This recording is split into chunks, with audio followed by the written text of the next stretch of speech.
I want to keep this interactive because I think you learn better that way as you are listening to me speak. So as I mentioned, I am with a company by the name of Advito, and I recognize a lot of our clients here in the audience. So raise your hand if you've heard of our company Advito. You've probably seen it flash up on the sides here. Excellent. Raise your hand if you've heard of Cisco. A lot more, exactly. So Advito is the consulting arm of BCD Travel, which is one of the top 3 corporate travel agencies. So if you traveled here, which I imagine most of you guys did, we were probably one of the companies that booked your travel for you. So Advito does the consulting of the travel sourcing for our BCD clients as well as some of our competitors. We are looking at sourcing multiple areas, so hotel, car, travel policy. But what I think people in the procurement world miss most that we can help with is the demand management, the behavior management, and how do you look at shifting behavior. A great topic, by the way, with the millennial generation. How do you then influence their behavior to go along with what your programs are in place? So what we've found is that technology, collaboration, is a way to engage your employees, your stakeholders, your shareholders, your intended audience, right? So how do you define collaboration? And so we've partnered with Cisco to look at the technology piece of it around that collaboration aspect. So how do we bring to life and connect what has previously been unconnected in terms of the world of people, right? So looking at how do we collaborate with one another in a very productive way, because what we want to do is make sure that our employees are productive. So I'll introduce myself now. As Monica mentioned, I'm Lesley, and I am a road warrior. I am some of probably your all's stakeholders. My previous position was with IBM as a procurement outsourcing consultant, and then internal procurement when I decided that life on the road Monday through Thursday wasn't working out. So I went internal to IBM and ran the global indirect procurement area. So why does that matter? Because I am probably a lot of your stakeholders, and I've been there. But my most important job is being a mom. Looking at how do I stay home, right? I'm a road warrior, but I want to be a mom first and foremost. So I tell people that I am actually a mom who works, not a working mom. So how does that work in our world of business? How do I be the most productive employee, but also be the most productive mom when I'm there? So we came up with the practice of total collaboration management, or what we call TCM, because we need yet another acronym, right, in our industry. So how do we collaborate together? It's what your company defines as your corporate culture and what your best portfolio mix is with the knowledge, the tools, and the support to really pull in collaboration. So what do we mean by collaboration? This is a perfect depiction of what the aspects are. So the ultimate collaboration is face-to-face, right? It's what we're doing here today. It's what we've been doing all week. The most productive that you can have is face-to-face. It's also the most interactive. The least amount, being on the bottom, is email. Right? So you don't have a lot of interaction. You have to wait for someone to email it. It's not very productive because they're probably traveling on the road somewhere. You don't get that instantaneous response a lot of times that we desire. And then you have all the things in between in terms of collaboration. So if we don't like waiting on an email, we have Instant Messenger, which is fabulous until people realize that you can go on Do Not Disturb. And then you have WebEx conferencing, and now we're starting to realize that has a camera. Some of us put, the tape on it because we don't want to be seen, and that kind of takes away some of our productivity. And then you have all those things in between. Oftentimes we realize that when your WebEx comes on, and if I can't get it, get that collaboration, I also oftentimes get on that airplane. So what we miss out is all those things that are in between that can make employees' lives better, so they can stay home with their families, right? So that they can be a little more productive. So that's why we've partnered with Cisco to say, how do we bring that to procurement? How do we bring that to our stakeholders to say, what is our collaboration that we can be? How do we look at what we call and define non-optimal travel? So we all know that there's travel that has to happen, right? That's optimal. That's what's going to drive revenue to the bottom line of your organization. Client-facing meetings, sales meetings, go travel, do those things. But what's non-optimal is what the scenario is that your company best defines. So for us, we say internal meetings, day trips. A lot of times those are not productive. I can get a lot more done, right, if I'm home and collaborating for a 2-hour meeting versus being gone for 24 to 48 hours. So defining out what your optimal versus non-optimal travel is, and then how do you depict which collaboration to be. So there's not going to be 1 or 2 companies that have the same type of program. It's what your best mix is based upon your company culture. Does that make sense so far? So I'd be remiss if I didn't give you some statistics about travel.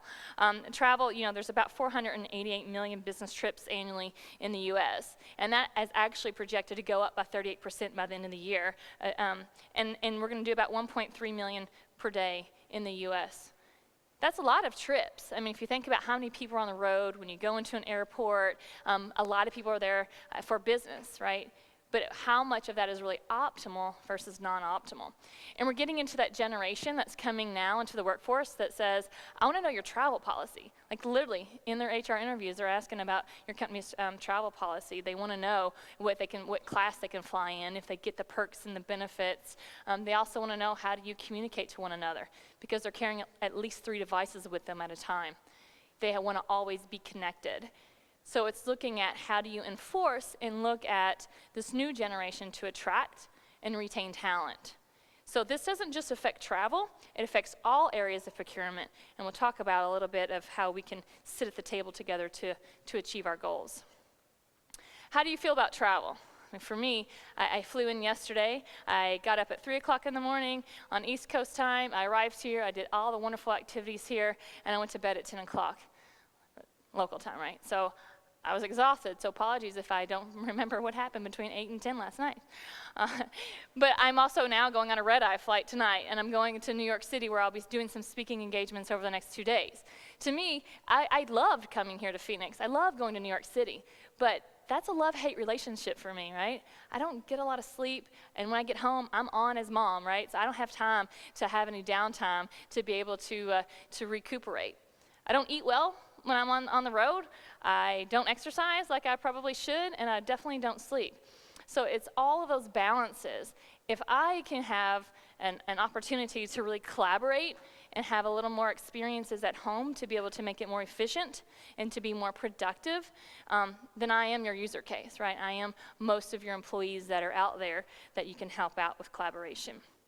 So why does this matter to you, and what can you do to help as a solution to take this home?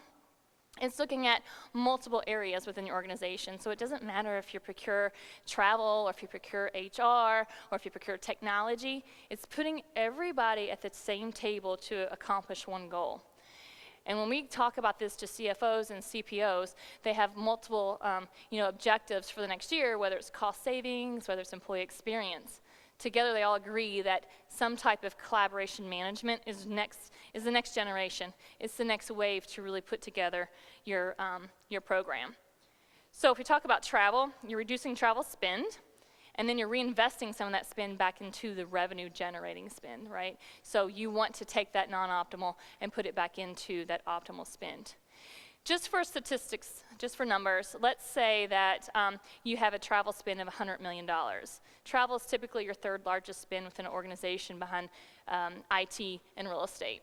So if you have $100 million worth of travel spend, non-optimal on average is 30 to 33% of your overall spend. That's a third. That's a third addressable spend that you could take a look at to say, how can I affect behavior and demand management to put in and talk about how we can collaborate and make it easy for employees to stay. So reducing travel spend, enhancing traveler satisfaction, right? You can't really do a lot about travel disruption. Weather happens, and in the world we live in, obviously it's safety and security, duty of care, those are main things that you have to worry about. But what you can do is enhance their experience, make it easy for them to book, make it easy for them to change if they have to due to weather or other areas. So enhancing the traveler satisfaction. Travel managers, travel procurement buyers, they care about this area. Everyone should care about increased productivity, right? We want to be productive in what we do, and we want to help, our company achieve the overarching goals. And we want to reduce carbon footprint. We want to look at all those things that are still relevant today, looking at supplier diversity, looking at safety and security, and stronger global working relationships. We want to make sure that IT, when we buy equipment, that it's working. We want to make sure that people are actually utilizing what we purchase. And that increases the overall value of your job, but also to the employee. So from an HR perspective, we have higher satisfaction, we have increased employee retention because we want to retain that top talent that we're actually attracting. So when you think about who's involved, especially from a procurement perspective, everybody is. This is an initiative, when you start talking about collaboration, that everybody can be a part of to achieve the overall goal that your CPOs or your CFOs set out for you. And what's most important is really that executive support to help push this through. So again, you're looking at travel, like we talked about from the spend area. You're looking at facilities and real estate. You're looking at HR, they have the people investment in it. And then the technology, the IT, and the business services groups. So corporate communications is also a very important part, the marketing piece. It's that behavior management. When you communicate out, especially to that millennial generation and to anyone, to get something across, you need to do it very visually. So here's the 5 steps that you could take and that you could do to start this. The first thing is understand your measurements, your baselines, right? That which isn't measured isn't really valued or obtained. So you need to understand what your metrics are. You can get anything from any of the areas. You have lots of travel data that your agencies can provide to you. You have utilization of your tools and technology. You have utilization of your facilities, of IT. So get that measurement of the baselines of what it is you want to accomplish. And then you need to create that strategy with those people at the table. So understanding what it is as a common goal that you want to go through. And then having that commitment of the leadership, right? If you're going to roll out some type of collaboration to get people bought into it, and your senior leaders are still traveling and they're not doing it, then they're not going to really have that adoption. And then you're going to execute that strategy. And most importantly, you're going to make it easy. You're going to make it easy because when your stakeholders are collaborating, and if they don't have a good experience, they're not going to be repeat customers of yours. So you have to make it easy for them to have that choice to stay versus getting on the road. Ultimately, we travel everywhere, right? We can be productive. We can go and have a collaboration with multiple people across the globe without having to really get on an airplane to do it. So looking at the world as technically and literally your office, but having those components. So I'm going to bring this to life for you because I just told you about being visual, right? So let me talk to you a little bit and show you just some of those collaboration pieces of it. And this is where our partners at Cisco have put together a nice area to help educate us on what we're talking about, especially with these generations that are coming through with your multiple devices. We talk about it being from the browser to the boardroom. So they expect things on their phone. They want to book travel on their phone. They want to purchase something on their phone. They want to be able to track things on their phone. So if they can WebEx, they can be productive and talk to you on their phone, then that's the mobile capabilities. They're able to do that. All the way through having something in their home office, whether it's the WebEx conferencing or going into the larger spaces, the immersive type rooms. I'm sure you guys have it in Mahogany Row where there's lots of these nice, 3-way screens for people to be able to collaborate around. So this is your visual test. This is the collaboration piece of it, right? So what is your optimal TCM? What is your optimal portfolio mix of not only your goals, but of your collaboration components of it? So it could be that your company likes to do email, and that's the best way to communicate. We'll do it in that very visual type style. Don't do it to where people have to scroll, because statistics show that they don't scroll. What's really interesting is that engagement, so a face-to-face, that ultimate, remember on the curve? The ultimate engagement being that face-to-face interaction, you still only have 16% of people that are not interacting. So 16 out of 100 of you guys are probably checking your phone or saying, when am I going to eat? Or I don't like those little cardinals that she showed up on there. It's having something that's that attention span, that goes away. But when you're WebExing and you have that screen up, only 4% of people aren't paying attention. So it's actually more productive to have someone, because you're focusing in on that screen, you can't multitask, you can't answer all those emails, and the conversation actually goes a lot quicker. So your meetings are actually running about 20% shorter doing some type of collaboration. Try to find ways to help your stakeholders do that collaborative experience so that when they're home and they are more productive, they can do things that really matter. So hopefully this has resonated with you a little bit, whether it's travel procurement or HR procurement, whatever your stakeholders' goals are, hopefully you're able to put those things together and become more of a collaborative and productive environment. Excellent. Thank you, guys.